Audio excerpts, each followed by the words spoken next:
झूठी रसोई, दिल छू लेने वाली कहानी। रसोई में खड़ी गीता का शरीर वही था, लेकिन उसका मन बीते कई महीनों की थकान समेटे कहीं बहुत पीछे चला गया था। प्लेटफॉर्म पर रखा चाय का कप कब का ठंडा हो चुका था, लेकिन गीता को जैसे उसका एहसास ही नहीं रहा। सुबह से ही शरीर में अजीब सी कमजोरी थी, सिर भारी लग रहा था, आंखों के आगे हल्का हल्का अंधेरा छा रहा था और दिल में एक अजीब सी बेचैनी थी, जो ना तो पूरी तरह दर्द थी और ना ही डर, बस एक लगातार चुभती हुई थकान थी।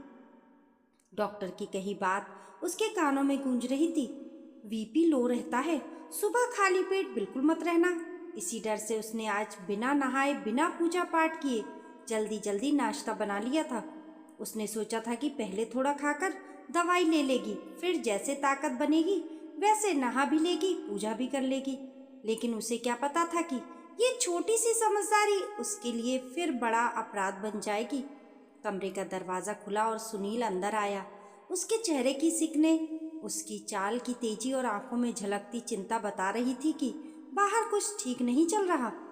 क्या हुआ गीता? मम्मी पापा इतने नाराज क्यों हैं? तुमने कुछ कहा क्या? गीता ने उसकी तरफ देखा। उसकी आंखों में कोई शिकायत नहीं थी, बस एक थकी हुई चुप्पी थी। नहीं, मैंने कुछ नहीं कहा। उनका कहना है कि मैंने बिना नहाए नाश्ता बना लिया, इसलिए रसोई अशुद्ध हो गई। अब वो लोग ऐसा खाना नहीं खाएंगे। सुनील कुछ पल उसे देखता रहा। ये वही संवाद था जो उसने पहले भी कई बार सुना था, बस शब्द बदल जाते थे, आरोप वही रहते थे।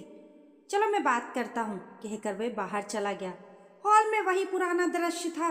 नाश्ता सामने रखा था, प्लेटों से हल्की हल्की भाप उठ रही थी, लेकिन उसके माता पिता दूर बैठे थे, जैसे उस खाने में कोई अपराध मिला दिया हो। मम्मी, आप लोग नाश्ता क्यों नहीं कर रहे? माँ ने बिना उसकी ओर देखे सख्त आवाज में कहा। हम अशुद्ध रसोई का खाना नहीं खाते। अशुद्ध? किस बात की अशुद्ध? तेरी पत्नी ने बिना नहाए खाना बनाया है। ना भगवान का भोग, ना पहले बड़ों का खाना, खुद ही खा लिया। पहले तो सारे नियम मानती थी, अब सब भूल गई है। सुनील ने खुद को संभालते हुए कहा। मम्मी, उसे बीपी की दिक्कत है। डॉक्टर ने साफ कहा है कि सुबह कुछ खाना जरूरी है। सुबह से वो काम में लग जाती है। एक दिन नियम थोड़े बदल जाए तो क्या सब कुछ गलत हो जाता है? तू भी उसी का पक्ष ले रहा है? माँ की आवाज़ और कड़ी हो गई। हमारे ज़माने में भी बीमारियाँ होती थी, लेकिन हमने कभी नियम धर्म से समझौता नहीं किया। अब सुनील के भीतर दबा हुआ दर्द और गुस्सा दोनों बाहर आने लगे। पिछले महीने आप लोग अचानक यहाँ से चले गए थे। वो क्यों गए थे? मुझे सब याद है। उस समय गीता की हालत क्या थी ये भी मुझे याद है, और अब मुझे ये भी समझ आ गया है कि ज़रूरत पड़ने पर कौन साथ देता है और कौन नहीं। नाश्ता रखा है, करना है तो कीजिए, नहीं तो अपने लिए खुद बना लीजिए, लेकिन अब हमें चैन से जीने दीजिए। कमरे में सन्नाटा छा गया। उसके माता पिता एक दूसरे का चेहरा देखने लगे। उनके पास जवाब थे, लेकिन कहने की हिम्मत नहीं थी। अंदर कमरे में बैठी गीता सब कुछ सुन रही थी। सुनील की आवाज़ में जो ठहराव था वह उसके लिए नया था। उसकी आंखें भर आई और मन अपने आप एक महीने पीछे चला गया, उस दिन में जिसने उसे अंदर से तोड़ दिया था और उसी के साथ उसे बदल भी दिया था। पिछले महीने की शुरुआत से ही उसकी तबीयत बिगड़ने लगी थी। कभी चक्कर आते, कभी हाथ पैर सुन पड़ जाते, कभी दिल तेज धड़कने लगता, लेकिन फिर भी वह हर सुबह उठती, चूल्हा जलाती, सबके लिए खाना बनाती, घर समेटती। उसने कभी खुलकर नहीं कहा कि वह थक चुकी है, क्योंकि उसे यही सिखाया गया था कि अच्छी बहू वही होती है जो सब सह ले। एक सुबह उसने दवाई लेने के लिए बिस्किट उठाए ही थे कि सास की आवाज़ आई। ये क्या कर रही हो? बिना नहाए मुंह झूठा कर रही हो? पहले नहा धोकर नाश्ता बनाओ, फिर दवाई लेना। सुनील कुछ बोलने ही वाला था, लेकिन गीता ने उसे रोक दिया। उसे लगा बहस से कुछ नहीं बदलेगा, उल्टा वही दोषी ठहरा दी जाएगी। लेकिन उस दिन हालात लगातार बिगड़ते जा रहे थे। दोपहर तक पेट में आग सा लगने लगी थी, शरीर कांप रहा था, आंखों के सामने अंधेरा छा रहा था। घर में खाना था, लेकिन बनाने वाला कोई नहीं था। सुनील ऑफिस जाते जाते कह गया था कि मम्मी पापा अपने लिए कुछ बना लेंगे, लेकिन उसके जाते ही सास ससुर ने बिना कुछ कहे सामान समेटा और छोटे बेटे के घर चले गए। ये भी नहीं सोचा कि पीछे बीमार बहू और बच्चा घर में अकेले हैं। घड़ी में 3 बज चुके थे। जब मनन स्कूल से लौटा, भूख से उसका चेहरा उतर रहा था। माँ को बिस्तर पर बेबस सी हालत में देखकर उसका दिल बैठ गया। मम्मा, दादी कहाँ है? बेटा, दादी दादू चाचू के घर गए हैं, गीता ने बहुत धीमी आवाज में कहा। मनन को भूख लगी थी, लेकिन उसने कुछ नहीं कहा।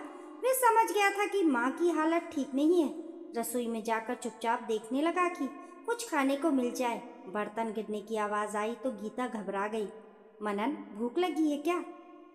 हाँ मम्मा, सुबह से ठीक से कुछ नहीं खाया। उस पल गीता का दिल जैसे टूट गया। उसने दीवार का सहारा लेकर उठने की कोशिश की और कहा, खिचड़ी बना ले। हाँ मम्मा, कुछ भी चलेगा। मनन कुर्सी ले आया, माँ को बैठाया और उसके बताए अनुसार काम करने लगा।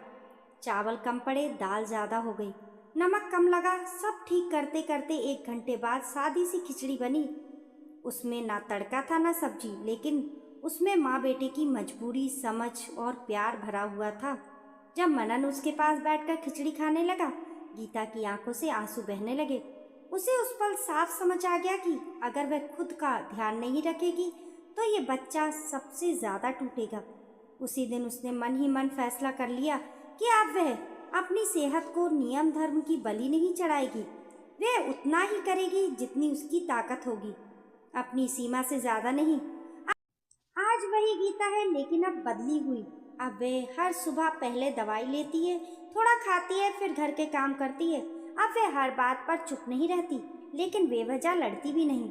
नियम धर्म आज भी उसकी ज़िंदगी में है, लेकिन शरीर की कीमत पर नहीं। और सुनील का साथ मिल जाने के बाद अब कोई उसे ये नहीं कह सकता कि वह कम कर रही है। कभी कभी चुप रहना त्याग नहीं होता, बल्कि खुद के साथ अन्याय होता है। और खुद के लिए खड़ा होना स्वार्थ नहीं, ज़रूरत। ये बात गीता ने देर से सीखी, लेकिन अब उसने खुद से वादा कर लिया था, अब से मुझसे जितना होगा उतना ही करूँगी। उस दिन गीता ने समझ लिया कि नियम धर्म से पहले शरीर और रिश्तों की सच्चाई होती है। और अब वह उतना ही करेगी जितना सच में कर पाना उसके बस में होगा। दोस्तों, आपकी इस कहानी के बारे में क्या राय है?